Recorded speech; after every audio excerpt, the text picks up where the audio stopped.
Bharuch chamber of commerce and industry દ્વારા one nation one election જેવી મહત્વપૂર્ણ સંકલ્પના અંગે શહેરીજનોમાં જાગૃતિ ફેલાવવા માટે વિશિષ્ટ કાર્યક્રમનું આયોજન કરવામાં આવ્યું હતું।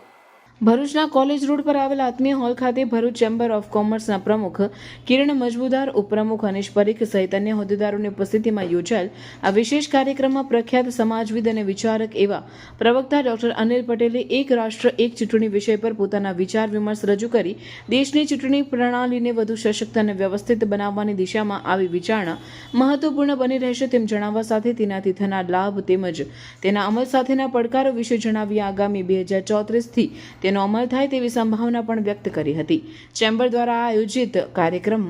સામાજિક રીતે નોંધપાત્ર બની રહેશે। ભરૂચ ચેમ્બર ઓફ કોમર્સના પ્રમુખ કિરણ મજમુદાર સહિત અન્ય હોદ્દેદારો ઉપસ્થિત રહ્યા હતા। કાર્યક્રમમાં વિવિધ ઉદ્યોગપતિઓ, શિક્ષણવિદો, ડોક્ટરો સહિત વિવિધ વ્યવસાયકારો, યુવાનો તેમજ નાગરિકો ઉપસ્થિત રહ્યા હતા। ચેમ્બરના પ્રમુખશ્રી દ્વારા જે રીતે વિષયના સંદર્ભમાં વન નેશન વન ઇલેક્શનનો એક વિચાર મૂક્યો, એ જ વિચાર માન્ય પ્રધાનમંત્રી શ્રી નરેન્દ્રભાઈ મોદીજીનો પણ વિચાર છે। દેશમાં જો એક સાથે ચૂંટણીઓ થાય, એટલે કે લોકસભા અને વિધાનસભાની ચૂંટણીઓ સાથે થાય તો દેશને આર્થિક લાભો અને કોડ ઓફ કન્ડક્ટના પ્રશ્નોથી ઉપર ઉઠીને એક પ્રકારની પોલિટિકલ સ્ટેબિલિટી, દેશનો વિકાસ અને 2047નું નરેન્દ્રભાઈ મોદીનું જે વિકસિત ભારતનું વિઝન છે, એ વિઝનના વન ઓફ ધ રોડમેપ ઉપર આગળ વધવા માટે શું